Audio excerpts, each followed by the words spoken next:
Trust Everest Super Sambar Masala Powder. Taste Daily. Taste the Daily. அதெல்லாம் சொல்ல முடியாதுப்பா. என்னப்பா அது? நான் தான் யார் பேரும் சொல்லன்னு சொல்லிட்டேனடா. ஏன்டா எல்லாரும் டீம்னா எல்லாரும் தானடா. எல்லாரும் தானடா.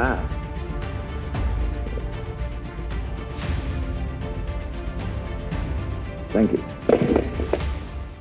ஒரு படம் எடுக்கிறதுக்கு நிறைய உழைப்பு தேவை. அந்த உழைப்பு வந்து ஒரு சிலருடைய விஷன் மேலே மற்ற எல்லாரும் பிளைண்டாக வைக்கிற ஃபெய்த்து. அது அந்த அந்த ஃபெய்த் தான், அந்த உழைப்பு தான் வந்து அந்த படத்தை கம்ப்ளீட் பண்ணோம். அண்டு நாங்கள் இந்த படத்துக்கு, அதாவது இந்த கதைக்கு, படம் இல்லை, விடுதலைன்ற இந்த கதைக்கு ஒர்க் பண்ண ஆரம்பிச்சது வந்து டிசம்பர் 2020. ஸோ 4 years ஒரு ப்ராஜெக்டில் அப்ஸ் அண்ட் டவுன்ஸ் இருக்குது. இந்த படத்தில் நடிக்கும்போது கல்யாணம் பண்ணவங்க குழந்தை பிறந்து குழந்தைய ஸ்கூலுக்கெல்லாம் அனுப்பிட்டாங்க. அவ்வளோலாம் நடந்திருக்கு. அவ்வளோ காலம் நாங்கள் ஒர்க் பண்ணியிருக்கோம். அண்ட் இவ்வளவு காலம் ஒரு ஒரு ஒரு கதை, ஒரு ஐடியாலஜி, அந்த ஐடியாலஜியை புரிஞ்சிக்க முயற்சி பண்ணுற ஒரு டீம், அந்த டீமோட பிளைண்ட் ஃபெய்த்தில் ட்ராவல் பண்ண ஒரு 400-450 பேர், ஸ்டார்டிங் ஃப்ரம் த ப்ரொடியூசர். எல்லாருமே இந்த ஜேர்னியை வந்து ரொம்ப முழுசாக மனப்பூர்வமாக ஒர்க் பண்ணது, ரொம்ப கமிட்மெண்ட்டோடு பண்ணது. லாஸ்ட் டைம் வந்து நான் லிஸ்ட் எழுதி எல்லார் பேரையும் படித்தேன். அப்போது கொஞ்சம் டைம் இருந்தது. இப்போ சுத்தமாக எனக்கு டைம் இல்லை. I'm very preoccupied with the final work.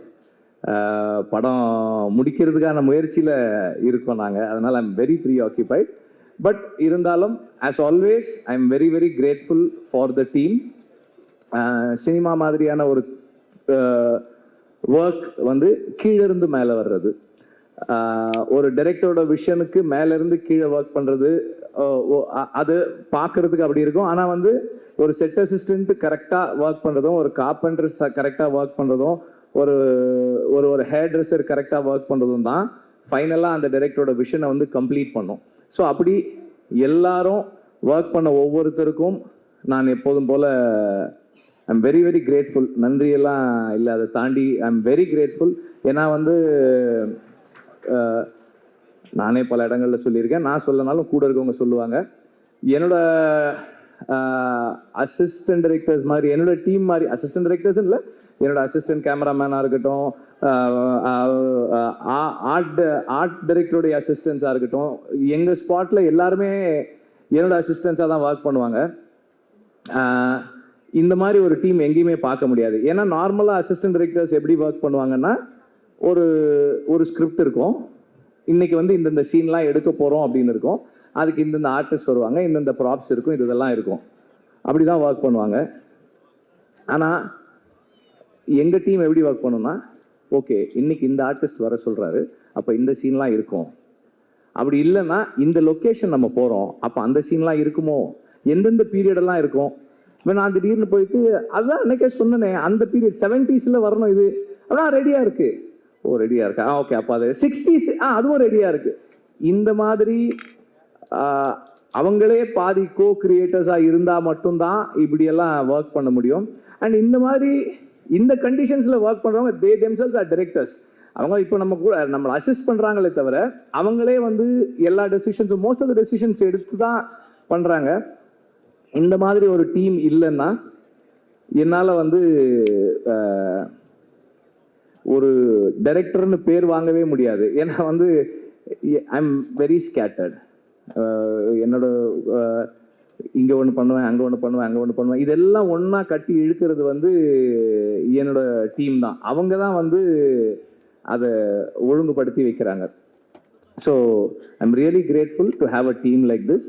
And இதனுடைய எக்ஸ்டென்ஷனாக தான் எனக்கு வந்து வேல்ராஜும் ஜாக்சனும் ராமரும் இருக்காங்க. இவங்களும் வந்து இப்போ நான் ஜாக்சன் கிட்ட வந்து, ஜாக்சன் எனக்கு அந்த ஒரு அந்த ஒரு 2 ஸ்ட்ரீட் வேணும், அந்த இது வேணும், ஏதாவது பண்ணிடுங்க, அவ்வளோதான் நான் சொல்லுவேன். அவர் வந்து ப்ரொடியூசர்கிட்ட பட்ஜெட் கேட்கறதுலேருந்து டைம் எடுத்துக்கிறதுல எல்லாம் அவர் பண்ணிடுவார். ஷூட்டிங் ஒரு 2 நாளைக்கு முன்னாடி செட்டு முடிஞ்சிருச்சா அப்படின்னு கேட்பேன். வந்து ஒரு தடவை பாருங்கன்னுவார். சரி முடிஞ்ச உடனே சொல்லுங்க, நான் வந்து பார்க்குறேன்னுவேன். நான் நார்மலாக ஒரு லொக்கேஷன் பார்க்குற மாதிரி தான் போவேனே தவிர, நார்மலாக ஒரு டைரக்டர் வந்து எனக்கு செட்டில் இதெல்லாம் வேணும் அப்படி போக மாட்டேன். ஒரு ஆக்சுவல் லொக்கேஷன் பார்த்துட்டு இந்த லொக்கேஷன் இப்படி இருக்குது, இதில் நான் எங்கெங்கே கேமரா வச்சுக்கிறேன். அவர் வரும்போதே சொல்லிடுவார், இங்கே வந்து போனால் இது மேலே கேமரா ஏற்றுவான், அது வந்து ஸ்ட்ராங்காக போட்டுக்கலாம், அது வந்து அந்த கோடா வைக்கிறதுக்கு அடிச்சுக்குங்க அப்படின்றவார் அவர். So that's how it works. எல்லாருமே வந்து என்னுடைய ஸ்கேட்டர்ட் தாட் ப்ராசஸை அண்டர்ஸ்டாண்ட் பண்ணிட்டு எனக்குள்ளே இருந்து டீசெண்டான ஃபில்ம்ஸ் வர்றதுக்கு ஹெல்ப் பண்ணுறாங்க. So I am very grateful to have a team like this. இந்த டீமில் மை என்ன சொல்கிறது, என்னுடைய my greatest gratefulness is to have Raja sir in this team. ஏன்னா வந்து நார்மலாக வந்து மியூசிக் நான் ஜிவியோட ஒர்க் பண்ணியிருக்கேன், சந்தோஷோட ஒர்க் பண்ணியிருக்கேன். சந்தோஷ் ஒரு மாதிரி ஒர்க் பண்ணுவார், ஜிவி ஒரு மாதிரி ஒர்க் பண்ணுவார்.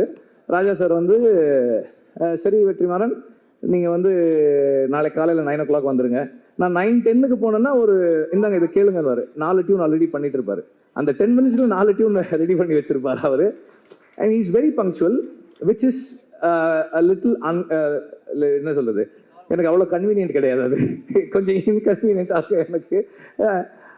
ஆனால் இன்னைக்கு காலையில் 9 o'clock வரேன்னு 9:25 கால் பண்ணுறாரு. என்ன வெற்றிமாறன், என்ன இன்னும் வரல? சார் வந்துகிட்டே இருக்கேன் சார் அப்படின்னு அவசரமாக போனேன்.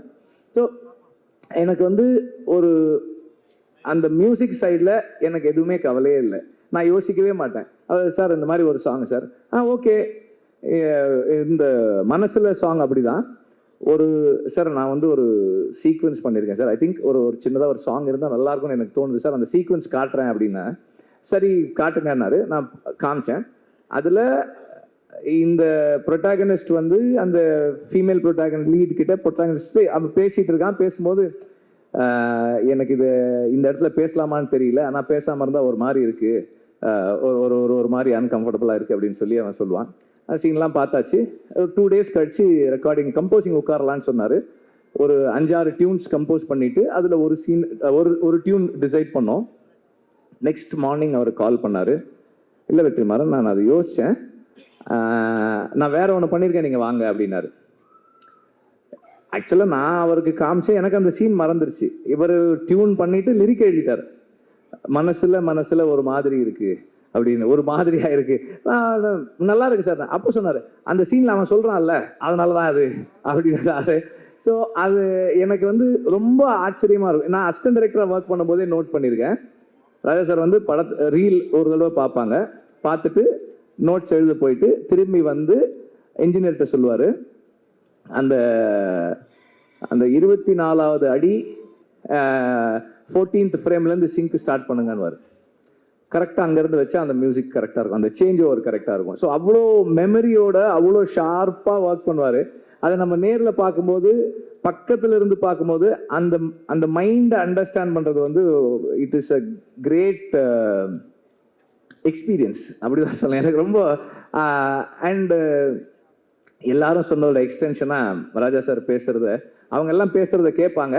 நான் அவருக்கு தெரியாமல் எப்போ போனாலும் இந்த கேமராவை ஆன் பண்ணிவிட்டு அப்படியே வச்சுட்டே உட்காந்துட்டே இருப்பேன். எல்லாம் ரெக்கார்ட் பண்ணி வச்சுருக்கேன்.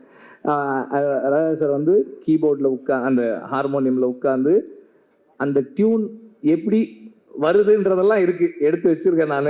I really enjoy the privilege. I feel it's a privilege எனக்கு. அண்டு அவர் வந்து எனக்கு நிறைய ஸ்பேஸ் கொடுக்குறாரு. இந்த சென்ஸ் பர்சனலாக அவரோட இன்ட்ராக்ட் பண்ணுறதுக்கு, பேசுகிறதுக்கு, நமக்கு பிடிச்சதை சொல்கிறதுக்கு. அப்புறம் வந்து ராஜா சார்கிட்ட நான் பார்த்ததோட ஒரு விஷயம் என்னென்னா, நம்ம ஒரு சாங் பண்ணுறோம், அந்த நேரம் நமக்கு அது கரெக்டாக இருக்குது. அப்புறமா வந்து as we take long time to make the film, அந்த ப்ராசஸில் ஏதாவது மிஸ் ஆகும்போது, சார் இல்லை சார் எனக்கு வேற மாதிரி இருந்தாலும் ஓகே அதை விட்டுரு, வேற பாட்டு பண்ணிக்கலாம். அவரோட ஒரே என்னன்னா, இந்த படம் இந்த டைரக்டர் அவங்க விஷன் என்ன, அதுக்கு நான் எப்படி கான்ட்ரிபியூட் பண்ண போறேன். What is my contribution to the film. அந்த personal like dislike ideology differences அதை பற்றிலாம் அவர் கவலையே படுறது கிடையாது. I am here to do what you ask me to do. நீ சொல்லு, நான் செய்கிறேன், ஆனால் நீ கரெக்டாக சொல்லு, வாட் யூ வாண்ட் கிளியராக சொல்லு அப்படின்னு. நமக்கு கிளாரிட்டி இருக்காது, பாபான்னு. ஆனாலும் அவர் வந்து சரி, ஹீ கிவ்ஸ் த டைம். சரி, உனக்கு என்ன வேணும், எப்படி வேணும், ஓகே, எஸ், ஃபைன். இப்படி இந்த ஜேர்னியில் ஒரு 15-20 டியூன் ராஜா சார் பண்ணுற டியூன் நான் கேட்டிருக்கேன். அவர் எவ்வளோ ஃபாஸ்ட்டாக பண்ணுறாரு. அந்த ஃபாஸ்ட்டாக பண்ணுறதுன்றது ஒரு பெரிய இது இல்லைன்னு தான் நான் நினைக்கிறேன். ஏன்னா அது என்னவா மாறுது. இப்போ இந்த சாங் இப்போ கேட்கும்போது நம்ம நார்மலாக நோட்டீஸே பண்ண மாட்டோம். நம்ம நார்மலாக, அதாவது மியூசிக்கலாக ட்ரெயின் ஆகாத ஆட்கள் நோட்டீஸே பண்ணாமல் விடக்கூடிய ஒரு சின்ன சைம் எங்கேயோ கேட்குது, ஒரு சின்னதாக ஒரு பெல் சவுண்டு கேட்குது. இதெல்லாம் வந்து அது எப்படி அந்த இடத்துல வைக்கிறாரு, அந்த சவுண்டு நமக்கு எப்படி கேட்குது, இதெல்லாமே வந்து ஒரு பெரிய ஆச்சரியம் தான். அவ்வளோ சாங் இருக்குது, மற்ற மியூசிக் இருக்குது, வாய்ஸ் இருக்குது, அதுக்கு நடுவில் அந்த சாங், இந்த சவுண்ட் இந்த இடத்துல வச்சா கேட்கணும்லாம் ஒரு டிசைட் பண்ணி ஒன்று ஃபைனலாக ஒன்று கொடுக்குறாரு இல்லையா. அதுதான் அந்த என்ன சொல்றது, மியூசிக்கல், அந்த ஜீனியஸ் மியூசிக்கல் மைண்டு. அதை பக்கத்துல இருந்து பார்க்கறது எனக்கு ரொம்ப சந்தோஷம். இந்த படத்துல 4 சாங்ஸ், 4மே 4 விதமான சாங்ஸ். ஸோ இந்த ஜேர்னியில எனக்கு ராஜா சாரோட இருந்து அவரோட இன்ட்ராக்ட் பண்றதுக்கான ஆப்பர்ச்சுனிட்டின்றது என்னுடைய லைஃப்பில், பர்சனல் லைஃப்பில் என்னை நான் இம்ப்ரூவ் பண்ணிக்கிறதுக்கான ஒரு பெரிய கிஃப்டாக தான் நான் பார்க்குறேன். அதை என்னை எல்லா விதத்துலேயும் வந்து இம்ப்ரூவ் பண்ணிக்கிறதுக்கான ஒரு பாசிபிலிட்டி அது. அண்ட் ஆக்டர்ஸ் அண்ட் டெக்னீஷியன்ஸ், இப்போது எனக்கு வந்து இந்த படத்தில் பல இடங்களில் சொன்னாலும் திரும்ப சொல்கிறேன், 8 நாள் வாங்க அப்படின்னு ஷூட்டிங் கூப்பிட்டு போனேன் சேதுவை. இந்த செகண்ட் பார்ட்டு அன்னைக்கு ஷூட்டிங் முடிக்கும் போது எவ்வளோ நாள் ஆச்சு, ஃபர்ஸ்ட் பார்ட் செகண்ட் பார்ட் ரெண்டும் சேர்த்துன்னு கேட்டேன். 257 days அப்படின்னு சொன்னாங்க. அதில் வந்து சேது எப்படியும் ஒரு 120 days குறைஞ்சது நடிச்சிருப்பாரு. அந்த பேஷன்ஸுக்கு I am very grateful, thank you. Soori வந்து அதை விட அதிகமாக தான் நடிச்சிருப்பாரு. எல்லாருமே வந்து இப்போ ஷூட்டிங் இருக்கோ இல்லையோ இந்த படத்து கூடவே டிராவல் பண்ண நடிகர்கள் நிறைய பேர். அப்புறம் அசிஸ்டன்ட் டைரக்டர்ஸ் கேட்டால் சொல்லுவாங்க, எங்கள் டீமில் வந்து ஒரு 2-3 பேர் வந்து தோழர்னு கூப்பிட்டு பழகின ஆட்கள். இன்னைக்கு வந்து எல்லாரையுமே தோழர்னு தான் கூப்பிடுறாங்க. அவ்வளோ பெரிய ஒரு இங்கே ஒரு ஃப்ரெட்டர்னிட்டி உருவாயிருக்கு இவ்வளோ நாள் நாங்கள் ஒர்க் பண்ணதில். அண்ட் சேதுவோடைய கமிட்மெண்ட் அண்ட் ஒரு விஷயத்தை அவர் உள்வாங்கிறது, அண்டர்ஸ்டாண்ட் பண்ணிக்க ட்ரை பண்ணுறது, இது எல்லாமே வந்து எனக்கு வந்து ரொம்ப ஹெல்ப்ஃபுல்லாக இருந்தது. ஏன்னா இந்த படத்தோட சம்மந்தப்பட்ட எல்லாருக்குமே விடுதலை தான் வாத்தியார். விடுதலை தான் எல்லாருக்குமே கற்றுக் கொடுத்துக்கிட்டு இருக்கு, இன்னும் கற்றுக் கொடுத்துக்கிட்டு இருக்கு, இன்னும் கற்றுக் கொடுக்க போகுது.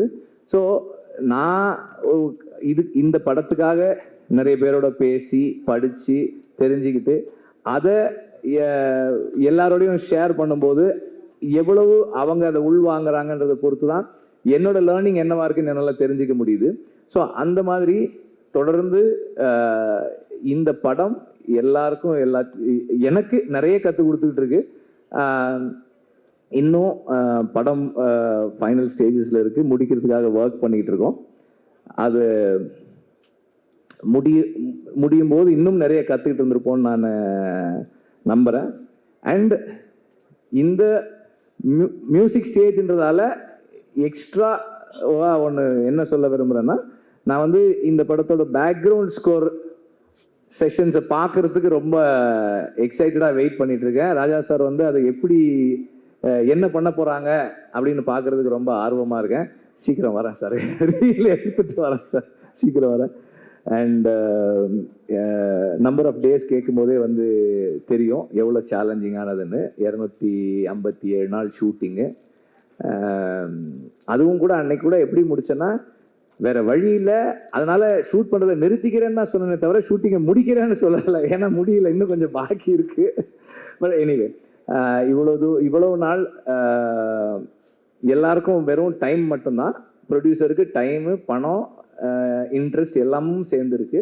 அதோட சேர்ந்து அவரும் வந்து இந்த படத்தின் மூலமாக லேர்ன் பண்ணி அவர் பர்சனல் லைஃப்லையும் நிறைய சேஞ்சஸ் பண்ணிக்கிட்டு இந்த படத்தோடவே தொடர்ந்து கூட இருக்காரு. And last but not the least, I need to thank the family. என்னோட பசங்க பூந்தென்றல், கதிரவன் அண்ட் ஆர்த்தி, அப்புறம் அம்மா, அக்கா, அவங்க 2 பேர் இங்கே இருக்காங்க. அவங்களுக்கு அப்புறம் என்னுடைய all the friends, again my team, எல்லாருக்கும் என்னுடைய நன்றியை தெரிவிச்சுக்கிறேன். நீங்கள் எல்லாம் ஆமாம் யாருமே பேசலை மஞ்சு வாரியரை பற்றி. அவங்க இல்லாததால நம்ம யாரும் பேசவே இல்லை. அவங்களையும் அந்த மாதிரி தான் கூப்பிட்டேன். சும்மா ஒரு கெஸ்ட் ரோலு ஒரு 3 நாள் வரீங்களான்னு தான் கூப்பிட்டேன். ஓகே, நாங்கள் 3 சீன்னு சொன்னேன்னு நினைக்கிறேன். 3 சீன்னு சொன்னேன். இப்போ 2 பாட்டு இருக்குது அவங்களுக்கு படத்தில் வந்து she plays a very important role. அவங்களோட அசுரனுக்கு அப்புறம் அவங்களோட ஒர்க் பண்ணுறோம். இந்த the commitment again she brings in, அந்த ஒரு கேரக்டருக்கு அவங்க கொடுக்குற லைஃப், அதுவும் வந்து ரொம்ப ஸ்பெஷலானது. இந்த ரோல் வந்து உண்மையிலேயே வந்து ஒரு ஸ்பெஷலான ரோல் தான் அது.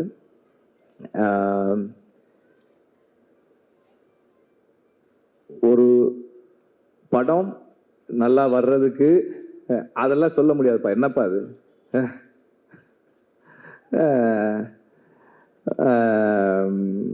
அவர் என்னுடைய நண்பர். அவர் ஒரு கம்பெனி வச்சிருக்காரு. அது என்ன கம்பெனி அது? இந்தியன் ஏதோ சேஃப்டி கம்பெனி, ஒரு கம்பெனி, இந்தியன் சினிமா சேஃப்டி கம்பெனின்னு ஏதோ ஒரு கம்பெனி வச்சிருக்காரு அவர். எங்கள் படத்தில் வந்து இந்த காட்டில் ஷூட்டிங் பண்ணும்போதெல்லாம் அவங்க வந்து அந்த சேஃப்டிக்காக ஒர்க் பண்ணாங்க, அந்த க்ரூ மெம்பர்ஸோட சேஃப்டிக்கு. அதை பற்றி சொல்கிறார் அவர்.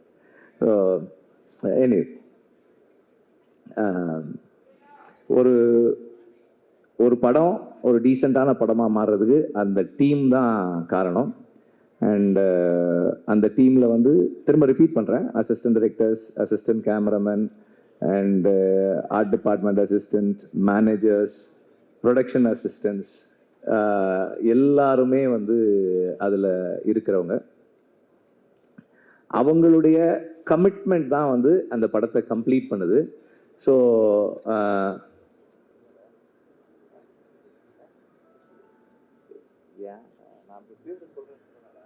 நான் தான் யார் பேரும் சொல்லன்னு சொல்லிட்டேனடா. ஏன்டா, எல்லாரும் டீம்னா எல்லாரும் தானடா,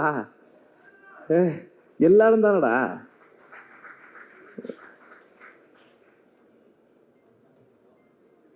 தேங்க்யூ. டேஸ்டில் best Everest super sambar masala powder. Taste the Daily. Taste the Daily.